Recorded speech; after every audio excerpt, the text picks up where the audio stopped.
Welcome back. I hope कि अब जो लास्ट दो लेक्चर थे जिसमें हमने पल्सेस को डिस्कस किया, और पहले लेक्चर में रेक्टेंगुलर पल्स को और उसके बाद वाले लेक्चर में हमने हाफ साइकिल साइन पल्स को, तो वो हाँ आपको यकीनन आपके जो नॉलेज है उसमें इम्प्रूवमेंट आई है, आपने चीज़ें सीखी हैं। तो अब जो है वो थर्ड इसका जो पल्स है वो उसको आज के लेक्चर में देखते हैं, और वो जो होगी वो ट्रायंगुलर पल्स होगी। तो सिमेट्रिकल ट्रायंगुलर पल्स फोर्स हमारा आज का इस लेक्चर का टॉपिक होगा। So consider next single degree of freedom system initially at rest and subjected to the symmetrical triangular pulse shown in figure 1। ठीक है, तो ये सिमेट्रिकल पल्स है जिसमें एक राइज टाइम है और एक फॉल टाइम है। तो अगर ये जितना ही राइज टाइम है, जिस रेशियो से राइज हो रहा है उसी उससे ये फॉल भी हो रहा है। ठीक है, तो इसलिए इसको हम सिमेट्रिकल ट्रायंगुलर पल्स कह रहे हैं। तो the response of an undamped system, ये वो undamped single degree of freedom system है, to this pulse could be determined by any of the method mention in previous lecture. तो अब यहाँ हम सुपर पोजिशन का जो मेथड है उसको भी हम यहाँ से कर सकते हैं। ठीक है, क्योंकि जो सुपर पोजिशन में हमने मेथड में किया था जिसमें हमने ये राइज फोर्स थी उसको हमने देखा था, और फिर हमने कहा था एक राइज फोर्स, दूसरी राइज फोर्स, उसमें से एक डाउन फोर्स थी। तो इन तीनों की कम्बिनेशन से भी हम इसको कर सकते हैं, जो कि हमारे लिए ज़्यादा आसान हो जाएगा। तो यहाँ जो इस पल्स को समझने की ज़रूरत है वो ये है कि जो टी डी तक इस पल्स की ड्यूरेशन थी, और टी डी हाफ जब था तो पल्स का राइज था, और जब टी डी हाफ से ग्रेटर था, T is greater than T D half, तो फिर वो क्या हो रहा है, पल्स जो है वो फॉल्स हो रही है। ठीक है, फॉल हो रही है। तो ये अब ये आसान है, काफ़ी छोटी सी डिस्कशन है, इसको हम कर लेते हैं। तो the classical method could be implemented in 3 separate phases. तो जो हमने ऑलरेडी इक्वेशंस बनाई हुई हैं उसको हम अगर 3 फेजेस के अंदर इसके अंदर डाल दें तो हमें इसका सोल्यूशन मिल सकता है। ठीक है, वो कैसे डालेंगे वो आप देखेंगे। तो पहला फेज़ है जब when T is greater then 0 and less than T D by 2, जो कि आपके पास ये वाला फेज़ है। ठीक है, तो पहला हम इस फेज़ में देखेंगे जो एक राइज है। दूसरा केस ये है कि when T is greater than T D half and less than T D, जो ये आपके पास फॉल, ये फॉल वाला है। और तीसरा फेज क्या होगा, जब when T is greater than T D, और जब आप इस केस में पी नॉट अब आपके पास क्या हो जाएगा, ये 0 हो जाता है। ठीक है, तो राइज जो हो रहा है वो 0 से पी नॉट तक इसका मैक्सिमम राइज है, and that rise is occurring during time 0 to T D by 2, and from T D by 2 to T D जो है ये पी नॉट अपने दोबारा 0 तक आ रहा है। और टी डी से जब ग्रेटर हो रहा है, T is greater than T D, तो फिर ये 0 के साथ चल रहा है। फिर वो ये सारी कहानियाँ हो जाएंगी कि eight the end of the pulse duration अगर आपको नेचुरल डिस्प्लेसमेंट वेलोसिटी मिल रही है तो फ्री वाइब्रेशन है, नहीं मिल रही है तो सिस्टम अपने स्टैटिक पोजीशन पे आके इक्विलिब्रियम के अंदर आ जाएगा। ठीक है जी। So the classical method was preferred in section 4.7। जो हमने रेक्टेंगुलर पल्स फोर्स पढ़ी उसके अंदर हमने क्लासिकल मेथड को पढ़ा। ठीक है, उस तरीके से हमने किया। और जो हाफ साइन पल्स था उसके अंदर भी हमने क्लासिकल मेथड पढ़ा। So because it is closely tied to the dynamic of the system. ठीक है, but it is abandon here for experience. तेज़ी के लिए यहाँ हम इस मेथड को इस्तेमाल नहीं कर रहे और हम सुपर पोजिशन वाले मेथड को ज़्यादा देख रहे हैं। So perhaps the easiest way to solve the problem is to express the triangular pulse as the superposition of the 3 ramp function shown in the figure. तो इस 3 रैम्प फंक्शन को ले रहे हैं। एक फंक्शन ये हो गया, दूसरा फंक्शन ये हो गया, तीसरा फंक्शन ये हो गया जब टी डी से ग्रेटर था। ये देख रहे हैं, ये हाफ के ऊपर ये कहानी थी। जब टी डी हाफ है तो ये डाउन होना शुरू हो गया, और जब टी डी पर आया फिर राइज हो रहा है, नहीं हो रहा, 0 है, तो वो हमारे लिए हम देख लेंगे कि इसकी मैनिपुलेशन हम कर लेंगे। तो क्योंकि ये चीज़ हमने पहले पढ़ ली है तो इस चीज़ की नॉलेज को हम यहाँ इस्तेमाल करके अपने चीज़ को हम ज़्यादा आसानी के साथ और तेज़ी के साथ हम इसको कर सकते हैं। So the response of the system to each of these ramp function can readily be determined by appropriately adopting equation 442। जो रैम्प फंक्शन था उसके जो इक्वेशन थी उसको हम यहाँ अडॉप्ट कर लेंगे to recognize the slope and starting time. सिर्फ हमने फ़र्क उसमें क्या करना है, उस इक्वेशंस के अंदर हमने इसका ये जो स्टार्ट है उसको देखना है और उसका जो स्लोप है वो कितना है। अब ये राइज़ है आपके पास, हमने देखा था ना, राइज़ अगर कितना है, राइज़ टाइम हम बढ़ा रहे थे तो फिर हम उससे वेरिएशन आ रही थी। तो उन इक्वेशन के अंदर ये राइज़ टाइम हमने स्पेसिफाई करना है अपनी इस ट्रायंगुलर पल्स का। तो वो इक्वेशन को we can use very easily and we can get the result very quickly. So these 3 individual responses are added. फिर हम उन रिस्पॉन्सेज जो है उनको ऐड कर लेंगे to obtain the response to the symmetrical triangular pulse. तो 1 रिस्पॉन्स, 2 रिस्पॉन्स, 3 रिस्पॉन्स की manipulation according to our own pulse. ये वो हमारी पल्स नहीं है, ये रिस्पॉन्सेज हमने ऑलरेडी डिटरमिन किए हुए हैं in our study of the ramp function. उस रैम फंक्शन की जो रिस्पॉन्सेज हैं उसके अंदर वो इसके रिस्पॉन्सेज हैं, उस रिस्पॉन्सेज के अंदर जो हमारी अपनी वो जो लास्ट स्लाइड के अंदर मैंने आपको 14 फंक्शन दिखाया था, 3 फंक्शन दिखाए थे, 3 टाइम्स की करेक्टरिस्टिक दिखाई थी, उस करेक्टरिस्टिक को अपनी इस इक्वेशन के सोल्यूशन के अंदर हम डालेंगे तो विल गेट दैट। तो जो फाइनल रिजल्ट आता है वो ये आ जाएगा। व्हेन t 0 से t तक था तो ये रिस्पॉन्स होगा, जब ये था तो उसका ये रिस्पॉन्स होगा, और जब थर्ड केस था वो तो आपके पास ये रिस्पॉन्स आएगा। ठीक है, तो इसकी डिटेल हम नहीं जा रहे।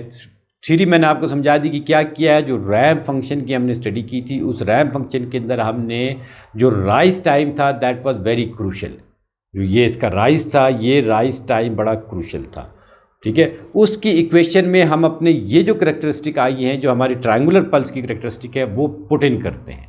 वो पुट इन करके जो फाइनल रिजल्ट आता है वो आपके पास ये सारा के सारा इस फॉर्म में आ जाता है कि 1, 2 और 3, क्योंकि 3 अलग अलग के केसेस में है। आपकी रेक्टेंगुलर पल्स इस फॉर्म में है ना, इस फॉर्म में, तो ये वाला फॉर्म अलग, ये वाला फॉर्म अलग, इससे आगे 0 वाला फॉर्म अलग। तो वो 3 इक्वेशन आएंगी, जो कि 3 इक्वेशन आपके सामने यहाँ डाल दी गई हैं। ओके, डाल देने दो। इस इक्वेशन की इंटरप्रिटेशन हमारे लिए मैटर करती है।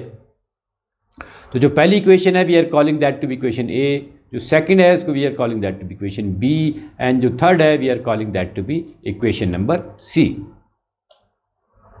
और जब आप इसको प्लॉट करते हैं तो आपके पास ये प्लॉट आ जाता है। यहाँ मैंने 1, 2, 3, 8 के 8 को मैंने एक ही उसमें दिखा दिया है, वरना मैं नॉर्मली ये कर रहा था 4 आपको अलग दिखा रहा था, 4 अलग दिखा रहा था, तो उसमें थोड़ा सा वो फिर रिलेट करना होता था। अब अगर आप देखेंगे तो ये जो पल्स ड्यूरेशन का रेशियो है 1/8 से लेकर के 3 तक किया हुआ है। तो नॉर्मली आप देखिए जो ऑब्जर्वेशन हमारी बाकी पल्सेस के अंदर आ रही है, जितनी पल्स ड्यूरेशन शॉर्ट है, ये पल्स ड्यूरेशन शॉर्ट है और ये पल्स ड्यूरेशन बहुत लॉन्ग है।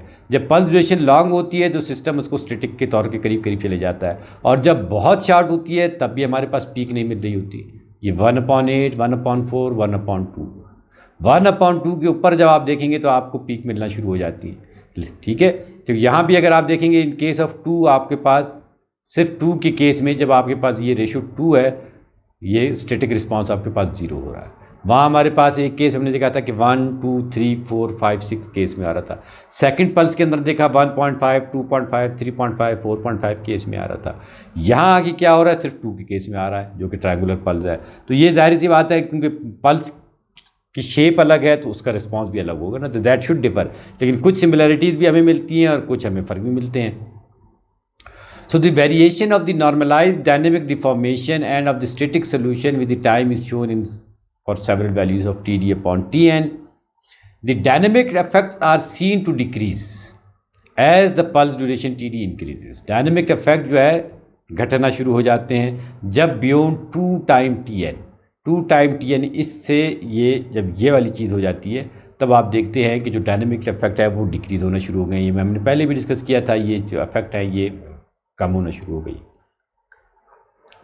द फर्स्ट पीक डेवलप, अब फर्स्ट पीक कब आ रही है, develop right at the end of the pulse if T D is equal to T N upon half. First peak उस सूरत में आ रही है जब T D is equal to T N upon half है during the pulse if T D is greater than T N upon 2 and after the pulse if T D is less than T N upon 2। तो ये सारा के सारा खेल किस चीज़ पर हो रहा है, टी डी के ऊपर हो रहा है कि टी डी अगर आपका हाफ से ग्रेटर है तब क्या हो रहा है और हाफ से लेस है तब क्या हो रहा है। हाफ से अगर ग्रेटर है तब किस फेज़ में आ रहा है, फोर्थ फेज़ में आ रहा है। हाफ से अगर लेस है तब फिर किसके फेज़ में आ रहा है। तो इस फिगर को अब हम दोबारा पढ़ लेते हैं। The first peak develops right at the end of the pulse if T D is equal to T N upon 2। If T D is equal to T N upon 2 है तो फिर right at the end of the pulse पर आपको maximum peak मिल रहा है। तो ये आपके पास ये वाला केस है, exactly at the end of the pulse, जिस केस के ऊपर आपको पीक के अंदर मिल रहा है। ठीक है, ये बात समझ में आ गई। If T D is equal to T N upon 2, ठीक है, तो ये वाला केस आ गया। During the pulse if T D is greater than T N upon 2 and after the pulse if T D is less than T N upon 2। तो ये आपको बता रहा है कि इन 3 केसेस के अंदर आपको during the pulse, end of the pulse और आफ्टर द पल्स मिल रहा है। तो पहली चीज़ जो मिल रही है at the end of the pulse, यहाँ इस केस के अंदर आ रही है जब T D upon T N ठीक है। तो इस टी एन को अगर आप यहाँ ले जाएं, ये टी एन डिनोमिनेटर में ना, वहाँ ले जाएंगे तो टी एन अपॉन टू हो जाएगा। तो ये वाली चीज़ पहली चीज़ आ जाएगी T N upon two. So during the pulse के दौरान ये चीज़ आपकी पल्स के दौरान है। पल्स के दौरान आपको कब मिलेगा? जब T D is greater than T N upon two. जब ये आपके पास ये 1, 1.5, 2, 2.5, तो फिर आपको पीक मिल रहे होंगे पल्स के दौरान। ठीक है, ये पहला केस ये था जब आपको exactly at the end of the pulse मिला। इसके बाद आपको पीक मिलेंगे जब आपके पास T D upon T N greater than half है, तो फिर आपको ड्यूरिंग द पल्स मिल रहे हैं। एंड आफ्टर द पल्स मिलेंगे जब T D is greater than less than T N upon two. और फिर जब less than T N upon two है तो फिर at the end of the pulse मिलेंगे, आफ्टर द पल्स। बात की समझ में आ रही है? एक ये है, यहाँ देखिए कि मैं आपको ये पेन ले लेते हैं। ठीक है, ये जो चीज़ है कहाँ चली गई है?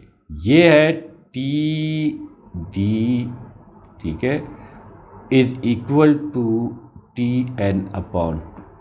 सिंपल मैंने ये किया कि टी एन को यहाँ लेकर आ गया। तो ये क्या है? T D is equal, this case is T D is equal to T N upon two. ये वाला केस है कि ये जो कह रहे हैं ना, फर्स्ट पीक डेवलप, ये कहाँ चला गया? Right at the end of the pulse if T D is equal to T N upon two. इस केस में क्या हो रहा है कि फर्स्ट पीक आपको राइट यहाँ मिल रही है। ओके, ये वाली चीज़ क्लियर हो गई। पीक मिल रही है ड्यूरिंग द पल्स। आपको पीक मिलेगी ड्यूरिंग द पल्स। इस पल्स के दौरान में, इस चीज़ के दौरान में, ये पल्स के दौरान, this is the duration of the pulse, this is the duration of the pulse. यहाँ भी आप देखेंगे तो this is the duration of the pulse, ये ड्यूरेशन ऑफ द पल्स है। ये आठों के आठों में मैं ड्यूरेशन ऑफ द पल्स लगा रहा हूँ, ये ड्यूरेशन ऑफ द पल्स है। तो ड्यूरेशन ऑफ द पल्स में आपको कब मिलेगी? If T D is greater than, this is greater than T N upon two. इसका मतलब ये हो जाएगा कि अगर आप इस चीज़ को यहाँ लेकर आ जाएंगे तो if T D upon T N is greater than half, तो ग्रेटर देन हाफ क्या है? ये वाली चीज़ है, ये वाली चीज़ है, ये वाली चीज़ है, ये वाली चीज़ है, ये वाली चीज़। ये ग्रेटर देन हाफ में आपको कब मिल रहा है पीक? ड्यूरिंग द पल्स मिल रहा है, इसके दौरान मिलेगा। ये आपको यहाँ मिल गया पल, ये पीक आपको यहाँ मिल गया, ये पीक आपको यहाँ मिल गया, ये पीक आपको कहाँ मिला? यहाँ मिला। इसमें पीक कहाँ मिला? यहाँ मिला। तो इस तमाम केसेस में क्या हो रहा है? अगर आप देखेंगे पीक कहाँ मिल रहे हैं? ड्यूरिंग द पल्स मिल रहे हैं। थर्ड केस क्या आ रहा है कि एंड आफ्टर द पल्स। ये जो केसेस हैं ये फिर पल्स एंड होने के बाद है। This is after the pulse, this is after the pulse, ये सारा के सारा आफ्टर द पल्स। यहाँ लाइन लगाओ, ये आफ्टर द पल्स, ये लाइन लगाओ, ये आफ्टर द पल्स। अब आपने देखना है कि आफ्टर द पल्स आपको पीक मिल रहा है तो किस केस में मिल रहा है? तो वो कब मिल रहा है? जब T D, when T D upon T N is less than half. तो लेस देन हाफ वाले केस क्या है? ये वाली चीज़ है। अगर इसमें आप देखेंगे तो पीक आपको मिल रहा है यहाँ, पीक आपको मिल रहा है यहाँ। तो ये कब है?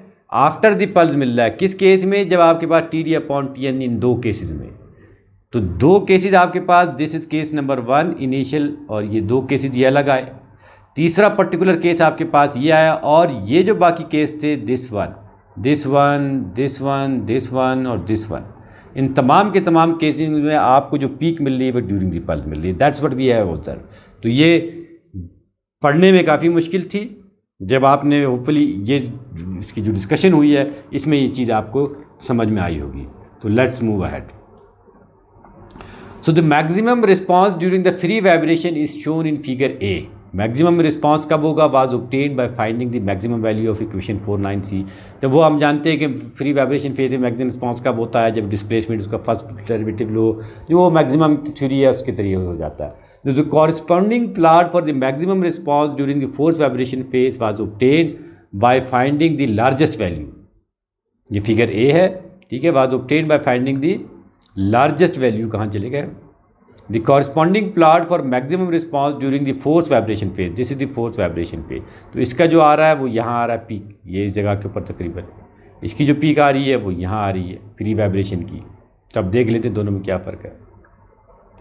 Was obtained by finding the largest, निकालना कैसे वो मैक्सिमम निकालना, which is always larger than the maximum value of equation है। ठीक है, तो ये निकलता कैसे है वो आपको पता चल गया कि जो मैक्सिमा की थ्योरी है उसके ज़रिए से निकल जाता है। तो ये हम बार बार इसको पढ़ चुके हैं कि रिस्पांस स्पेक्ट्रा क्या है, फ्री वाइब्रेशन फेज क्या है और ये फोर्स वाइब्रेशन फेज क्या है। ठीक है, तो ये इसका जो रिस्पांस बनेगा वो ये बन जाएगा।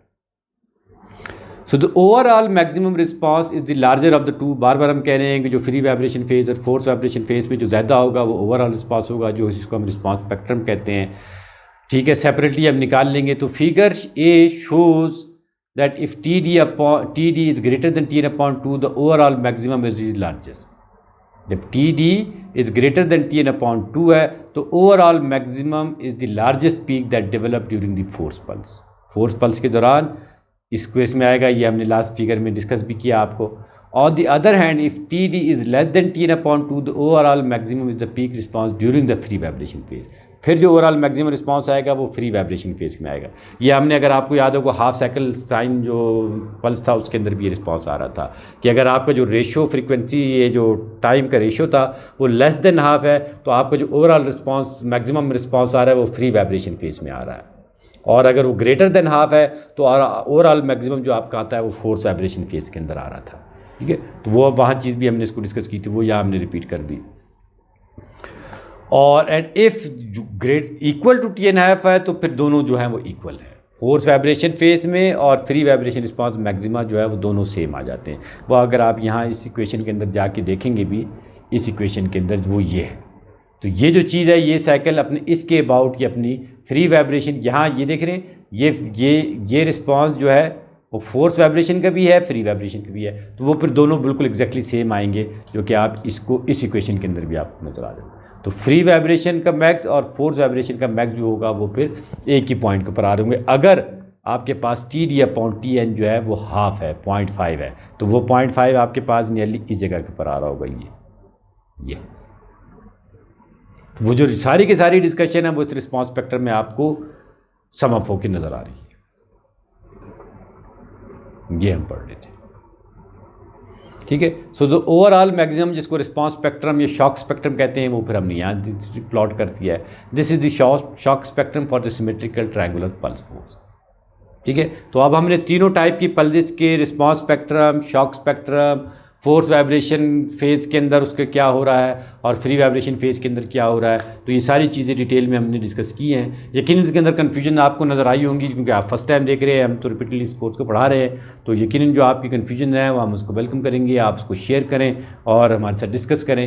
ठीक है, तो अब एक छोटा सा इसके अंदर डिस्कशन और है, वो हम करके फिर इस टॉपिक को कंक्लूड करेंगे, then will move toward the next lecture के अंदर फिर हम इसके न्यूमेरिकल प्रॉब्लम को सॉल्व करेंगे। वो affect of pulse shape and approximate analysis, जो पल्स की शेप है, अब हम देख रहे हैं कि 3 फेज पल्स तो हमने पढ़ी है, जो पल्स का जो शेप है उसका रिस्पॉन्स क्या आ रहा है, अगर हम कोई जनरलाइज रिजल्ट निकाल सकते हैं अगर हमारी पल्स की शेप डिफरेंट आ रही हो, क्योंकि नॉट नेसेसरीली आपके पास रेक्टेंगुलर पल्स होगी या फिर आपके पास हाफ साइन पल्स होगी या फिर आपके पास ट्रायंगुलर पल्स होगी। तो अगर हम इस पल्स शेप को क्लोजली स्टडी करें और फिर देखें कि क्या उससे हमें कोई जनरलाइज रिजल्ट निकल सकता है कि जो कि that would be applicable to any sort of pulse, any shape of pulse, तो फिर ठीक है, तो एक अप्रॉक्सीमेट एनालिसिस की तरफ हम जाएंगे कि जिससे हमें कोई अच्छे रिजल्ट मिल सकें जो कि जनरलाइज रिजल्ट हों। तो the shock spectra for the 3 pulses of the rectangular half cycle sine pulse and triangular shapes each with the same value of the force P naught। अगर हम ये कहें कि तीनों की जो P naught वैल्यू है वो सेम हो, ठीक है, तो ये जो P naught है वो इसका मैक्सिमम P naught, इसका मैक्सिमम P naught, इसका maximum P naught, they are the same, ये P naught वैल्यू सेम है, तीनों हमने डिटेल में पढ़े ना, ये रेक्टेंगुलर, हाफ साइन और ये ट्रायंगुलर, इसके रिस्पांस स्पेक्ट्रा को इसने प्लॉट किया है। ये रेक्टेंगुलर का है, ये जो है आपके पास साइन का है और ये जो है आपके पास वो ट्रायंगुलर का है। तो इन तीनों के रिस्पांस स्पेक्ट्रा को हमने यहाँ प्लॉट किया और फिर हम इसको देखते हैं कि यार इससे हमें कोई अच्छी चीज़ मिल सकती है या नहीं। तो जिससे अच्छी चीज़ मिल रही है वो ये वाला फेज़ मिल रहा है, इस फेज़ के अंदर हमें काफ़ी देखें क्लोजनेस नज़र आ रही है, यहाँ जाके चीज़ें काफ़ी एक दूसरे के साथ सेपरेट हो रही हैं, इस रेंज के अंदर हमें चीज़ें काफ़ी क्लोज नज़र आ रही हैं। तो फिर इसका मतलब हम एक कंक्लूजन ये निकाल सकते हैं कि इफ़ तो पल्स ड्यूरेशन है दैट इज़ शॉर्ट है, तो फिर हम समझ सकते हैं कि हमको अप्रॉक्सीमेट एक सोल्यूशन दे सकते हैं for any sort of pulses, क्योंकि ये 3 डिफरेंट शेप के लिए शॉर्ट पल्सेस के लिए आपको एक क्लोज रिजल्ट मिल रहा है। तो अगर पल्स ड्यूरेशन बढ़ रही है तो डेफिनेटली उसके जो रिस्पॉन्सेज हैं वो काफ़ी वेरी कर रहे हैं। तो ये ऑब्जर्वेशन तो यहाँ इस फिगर से आप भी मेरे साथ एग्री करेंगे टू सम एक्सटेंट, ठीक है। टू सम एक्सटेंट अगर आप यहाँ देख रहे हैं इस रेंज के अंदर जब आपके पास पल्स ड्यूरेशन इज शॉर्ट, ये जो रेंज है आपके पास, ये वाली रेंज, ये वाली जिसके अंदर पल्स ड्यूरेशन शॉर्ट है, तो फिर आप देखेंगे कि आपको काफ़ी क्लोजनेस, कंपैरेटिवली क्लोजनेस नज़र आ रही है। लेकिन इन दिस फेज़ अगर आप इसको यहाँ से इस फेज़ के अंदर जाएंगे तो फिर आप देखेंगे कि ये रिस्पांस और ये रिस्पांस वेरी कर रहे हैं। इन दोनों में तो बहुत ज़्यादा वेरिएशन है और ये दोनों फिर भी एक दूसरे के करीब है, क्योंकि अगर आप इसके अंदर अगर आप एक ट्रायंगुलर को रख दें तो वो ट्रायंगल ये आ जाती है। तो ये रिस्पॉन्सेज वैसे भी एक दूसरे के बड़े करीब है ना। हाफ सेकंड साइल पल्स को एक एनवलप दे दें कि उसके ऊपर आप वो क्या कहलाते हैं जो सर्कल के ऊपर हम लगाते हैं, ठीक है, वो अगर हम लगा देते हैं तो फिर वो नियरली बड़ी क्लोज मिल जाती है, जो कि आपको इन 2 फिगर्स के अंदर नज़र भी आ रही है कि they are not very much far to each other. तो फिर इस सारी डिस्कशन को हम एक से नताइज निकाल के हम कोई अप्रॉक्सीमेट सोल्यूशन की तरफ हम जाना चाह रहे हैं। So as discussed in the response of pulses, क्या डिस्कस हमने किया कि if the pulse duration Td is longer than Tn upon half, the overall maximum deformation occur during the pulse। ठीक है, जो पल्सेस के हमने रिस्पॉन्स पढ़े थे उसके अंदर जो कॉमन रिजल्ट्स आए हैं उसको हम यहाँ लिख रहे हैं कि अगर आपके पास पल्स ड्यूरेशन हाफ से ज़्यादा है, नेचुरल टाइम पीरियड जो का हाफ है उससे ज़्यादा है, तो ओवरऑल जो मैक्सिमम आता है वो पल्स ड्यूरेशन के अंदर आ रहा है। और अगर उससे लेस था तो फिर वो फ्री वाइब्रेशन फेज के ऊपर आ रहा था, और अगर इक्वल टू हाफ था तो फिर एग्जैक्टली उस जगह के ऊपर आ रहा था। तो ये वो नताइज जो है उसको हम यहाँ लिख रहे हैं, ठीक है। तो ये जो इंपॉर्टेंट नतीजा आया है जो तीनों में कॉमन था वो ये था कि अगर आपके पास जो पल्स ड्यूरेशन है that is longer than half, then the overall maximum deformation occur during the pulse, then the pulse shape is of great significance. तो फिर तो पल्स शेप की बड़ी इंपॉर्टेंट है यार, वो फिर बड़ी मैटर कर रही है, ठीक है। For the larger values of this ratio this overall maximum is influenced by the rapidity of the loading. फिर लोडिंग की रैपिडिटी, अगर आपके पास जो रेशियो था, हमने कहा कि अगर पल्स ड्यूरेशन ज़्यादा आ रही है, ग्रेटर पल्स ड्यूरेशन है बहुत, तो फिर वो क्या था कि रैपिडिटी ऑफ द लोडिंग जो है वो बहुत ज़्यादा उस पर मैटर कर रही थी। फिर हमने कहा कि भाई ये चीज़ तो मैटर नहीं करती, शॉर्ट ड्यूरेशन की पल्सेस आपके लिए मैटर कर रही थी। So the rectangular pulse in which the force increases suddenly, जो 0 से एकदम से सडनली इसके ऊपर चल रही है, ठीक है, प्रोड्यूसेस द लार्जेस्ट डिफॉर्मेशन, वो जो लार्जेस्ट डिफॉर्मेशन उसने प्रोड्यूस की, क्योंकि वो उसमें इम्पैक्ट एकदम से आया था। पल्स इसका मतलब ये है कि 0 टाइम इंस्टेंट के ऊपर ही पल्स आपके पास लग गई।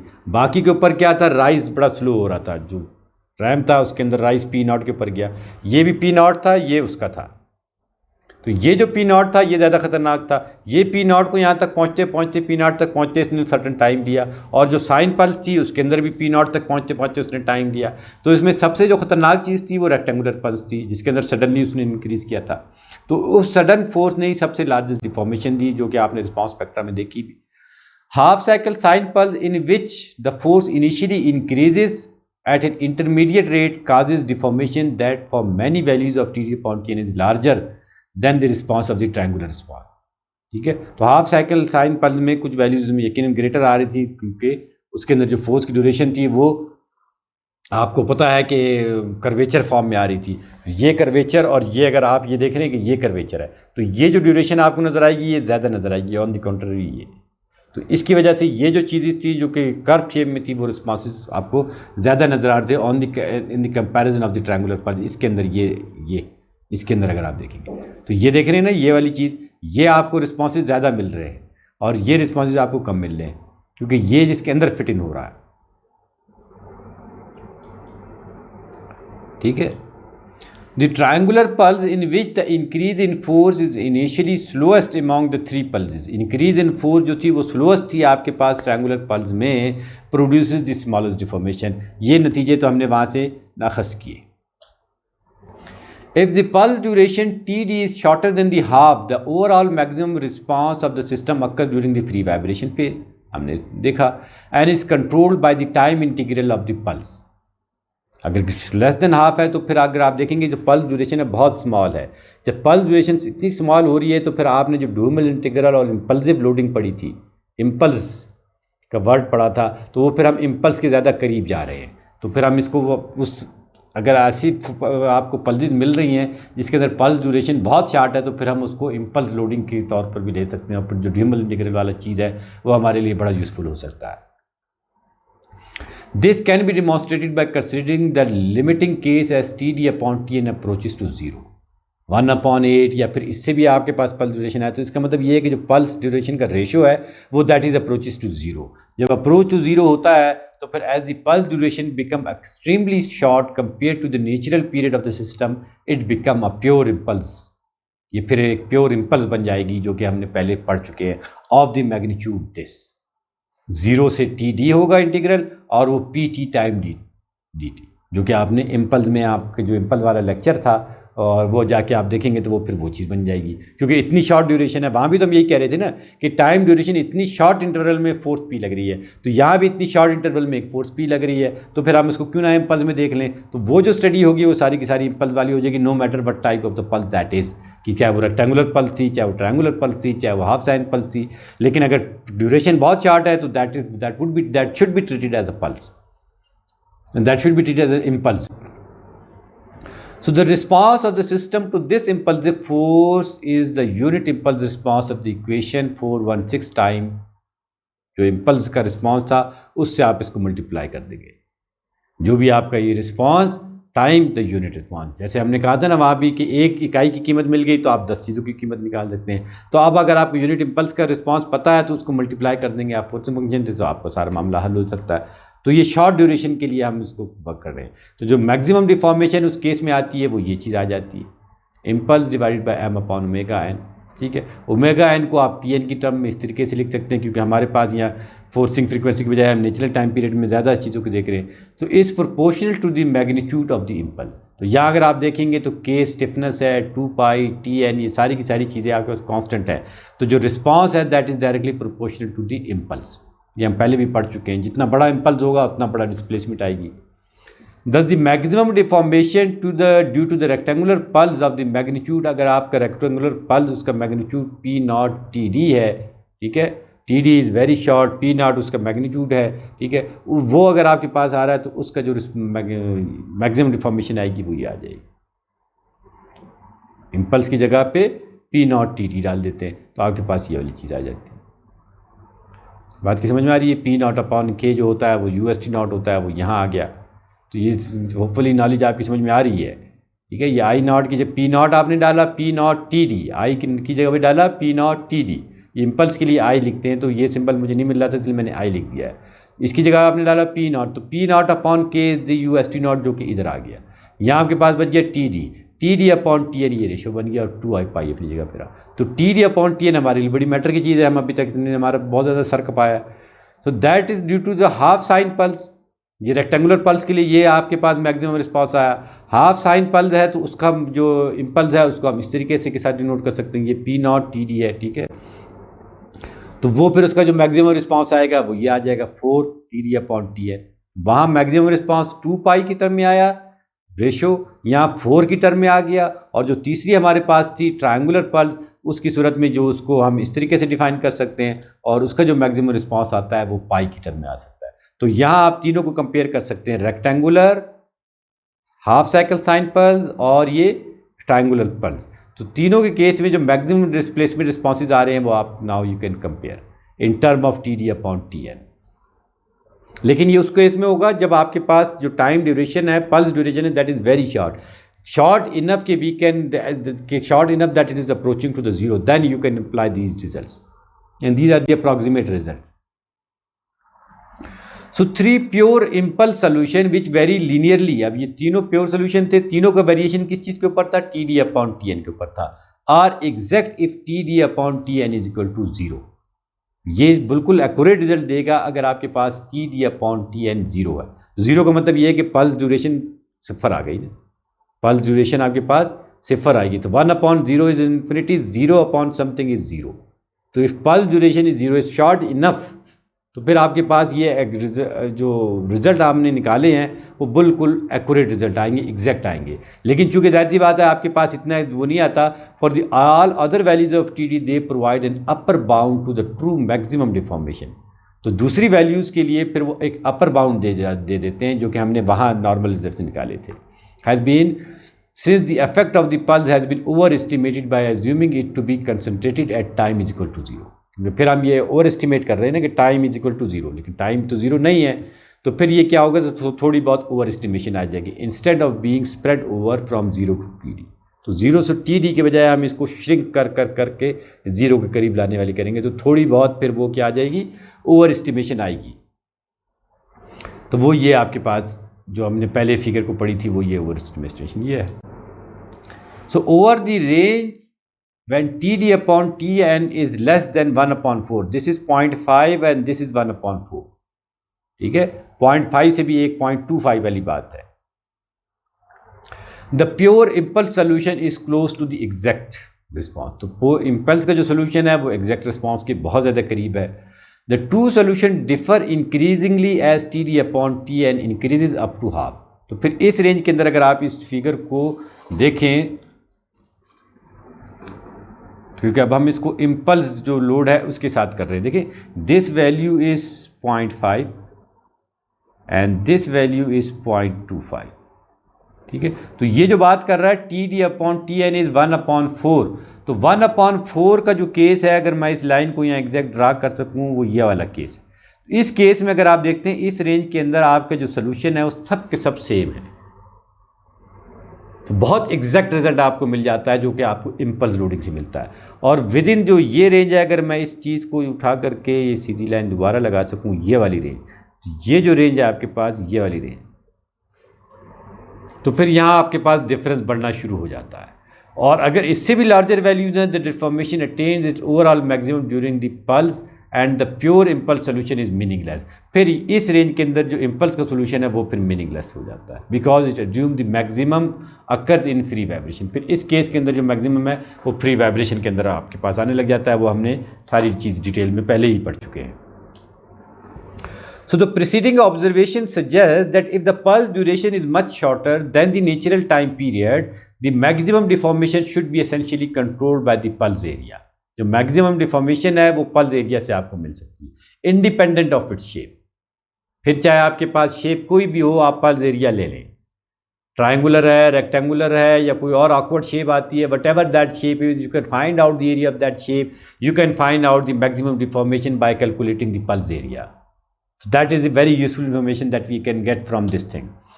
This expectation is confirmed by considering the rectangular pulse of amplitude P0/2, the triangular pulse of amplitude P0, and the half cycle का जो है वो ये आ गया। So these three pulses have the same area। ये जो तीन pulses थी उनका same area था कि जो half P0 TD था। तो इन तीन pulses का जब आप बनाते हैं तो आपको इस केस के अंदर देख रहे हैं, इस रेंज के अंदर आपके पास कितना खूबसूरत रिजल्ट आ रहा है। अब इसका एरिया और इन तीनों का एरिया सेम है, और अगर आपके पास ड्यूरेशन इस रेंज के अंदर आपके पास आ रही है तो फिर then you get the exact response. For these three pulses the shock spectra determined by appropriately scaling the plots of the figure 1 are presented in this figure 2. Observe that the quantity plotted now is u0 divided by p0/k. This is u0 divided by p0/k है, where p0 is the amplitude of the triangular pulse but not of the other two। ये जो p0 है वो triangular इसका amplitude है, ये वाला। तो इससे जब आपने इसकी अप्रॉक्सीमेशन की है तो आप इस रेंज के अंदर देख रहे हैं, तो you can get a very accurate result. तो आई होप कि ये चीज़ें आपको इंटरेस्टिंग नज़र आ रही हैं। अगर आपका डायनेमिक्स में इंटरेस्ट बन रहा है, अदरवाइज़ आप तो फिर जमाइयाँ ले रहे होंगे, है नहीं आओ। तो बहरहाल हमारा फ़र्ज़ है आपको सिखाना, जो सीखना चाह रहे हैं वो यकीनन सीख रहे होंगे। तो ये हमारी डिस्कशन थी पल्सेस की, डिटेल में हमने सारी डिस्कशन कर ली है। तो that ends our chapter this. और इसके बाद जो है इंशाल्लाह नेक्स्ट लेक्चर में हम इसके न्यूमेरिकल करते हैं, और उसके बाद जो हमारा सबसे इंटरेस्टिंग और सबसे जो डायनेमिक का एक, जिसको सुन के डायनेमिक लगता है, वो रिस्पांस स्पेक्ट्रा है कि वो क्या है, उसके कैसे प्लॉट कर सकते हैं, और अर्थक्वेक फोर्सेस के रिस्पांस स्पेक्ट्रा कैसे बनते हैं। तो वो जो लास्ट लेक्चर की हमारी डिस्कशन है वो इंशाल्लाह फिर शुरू हो जाएगी। So thank you very much, see you next.